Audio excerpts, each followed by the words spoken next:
Chapter 4, Day 1, we're talking about exponents. This was a mastery topic too, so a lot of these rules should just be review for you.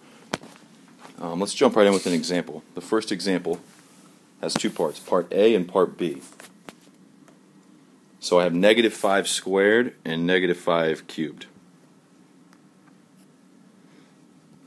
So notice, if you type negative 5 squared in your calculator like this, you should get a positive answer, because that's negative 5 twice. So that's really just negative 5 times negative 5. So a negative times a negative, that's why it becomes positive 25. If you just typed it into your calculator as, like, let's say negative 5 to the power of 2, that would give you a negative 25 as your answer. Because your calculator knows order of operations very well. It'll square the 5 first, and then multiply it by negative 1. So it is critical that you have those parentheses on there. Okay, and then negative 5 cubed, that should end up giving us a negative answer. So negative 5 times negative 5 times negative 5, 3 negatives in a row. So you can do this step by step. Negative 5 times negative 5, we already know that's 25.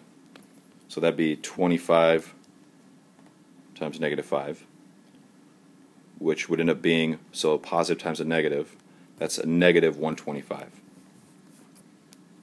Okay, those are really simple examples, and the reason I show that to you, the reason I want to point that out, is because we can apply that to just like a general concept. If you take something to an even power, like square it, or to the power of 4, to the power of 6, the output, the answer will always be positive. So even powers, or even exponents, will always result in positive answers.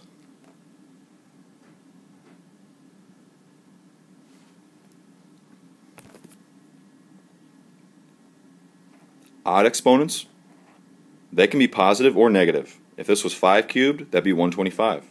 But since it's negative 5 cubed, that's negative 125. So if it starts negative and it has an odd exponent, like 3, 5, 7, then it can stay odd. So odd exponents, you can have odd answers. So they can have even or odd, or excuse me, positive or negative answers.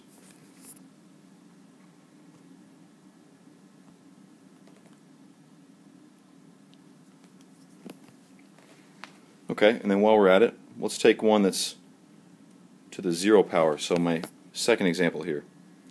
I want 99 to the 0 and the square root of that whole thing. So first of all, let's think about order of operations here. Let's address 99 to the 0. Big 99 because that's a nice number. So the point is, anything to the 0 power is just 1. So let's take care of that first. That's just 1 inside that square root. So anything to the 0 power or to the power of 0 is 1. Doesn't matter what it is. Take it to the 0 power, it's just 1. And I think we proved that earlier on in the year, if you remember. So that's the square root of 1, which is just 1.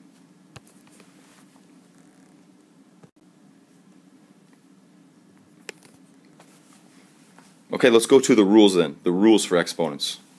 So the general rules, what do we have? The first one, if you have x to the n power. So the x, the big number on the bottom there, that's the base, and the n, that's the power. So that's the base, and then in the exponent there, that's the power, or the exponent. I like this new gold color here, by the way. Okay, so what does that mean? That's just x multiplied by itself a bunch of times. And to be exact, if it's to the n power, multiplied by itself n times. Okay, so that's all it means to have an exponent. Okay, what about this? X to the n times x to the m.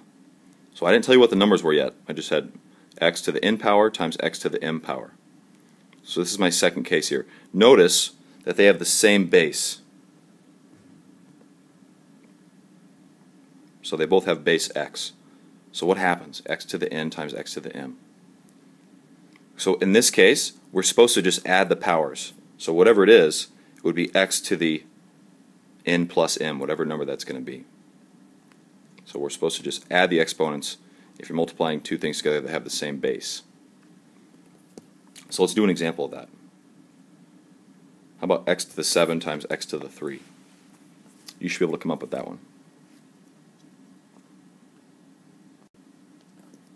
So this is x to the, just add the exponents, that's x to the 10. So same base, you just add the exponents. Okay? Next rule. What if I have x to the n to the mth power? So x to the n to the power of m. A little bit different scenario. Okay, well, the rule here is if you have a power raised to a power, so a power raised to another power, that's when you just multiply them together. So this would really just be x to the n times m, whatever that is.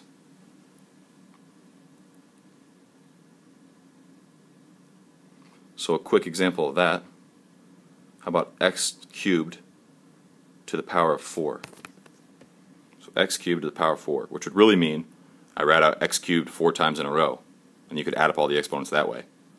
Or you just know the rule, x cubed to the 4th power, you just multiply the powers here, multiply the exponents. That's just x to the 12th.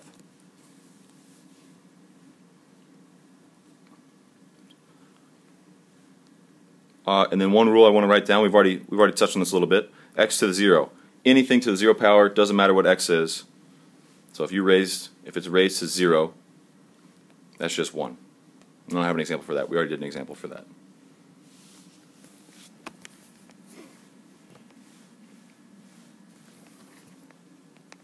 Alright, let me break up my page here. I want to do a new one. How about x to the, now I got a fraction up here. I got n divided by m. X to the n over m. So this actually relates to like radicals and roots. So the pattern is this. This is a fractional exponent. The denominator, the m, that's like the root part. And then the n, that's going to stay in the exponent. So this is going to be the mth root, the m root of x to the n. So notice where each one went. The denominator, that's the root part. The numerator, that stays in the exponent. Okay, so let's do an example of that. X to the 3 halves. So you know there's going to be a radical, there's going to be a root involved.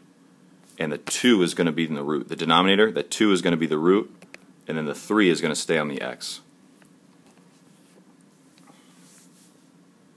So that's the square root of x cubed. You could also write that as the square root of x, and that whole thing cubed. That's the same thing.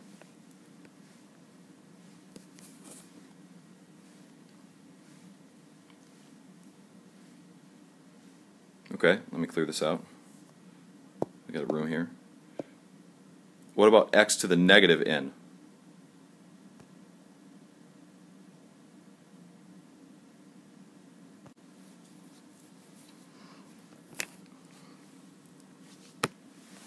Well, the rule for negative exponents, if you want to get rid of the negative piece in the exponent, you can just take it and move it. Right now this would be x to the negative n over 1. You can move it to the denominator.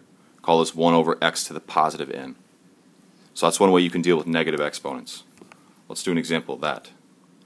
So x to the negative 5. If you don't like the negative exponent, we want to get rid of it, just call that 1 over x to the 5th.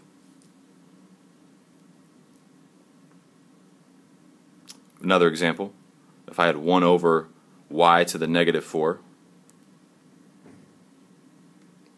you could just write that as y to the 4th over 1, or just y to the 4th, because it moves to the numerator.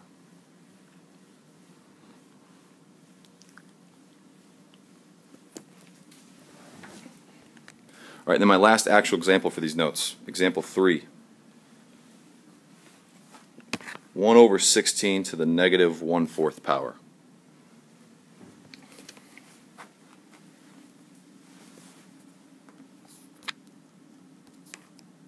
So, what's the trick when you have a negative exponent and you have a fraction in here? If you want to get rid of the negative exponent right away, instead of having this as 1 over 16, call this 16 over 1, and then the exponent becomes positive, like this. So if you can switch the stuff inside that fraction, the exponent becomes positive. So if you switch the base, the exponent sign changes.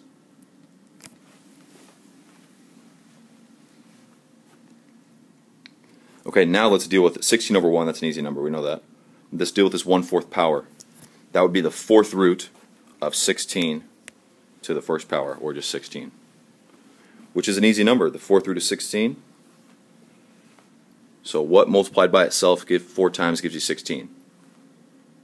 2 times 2 times 2 times 2, that would give you 16. So the 4th root of 16 is just 2. Alright, that's all for these notes. That's your review for exponents and their properties. I'll see you in class.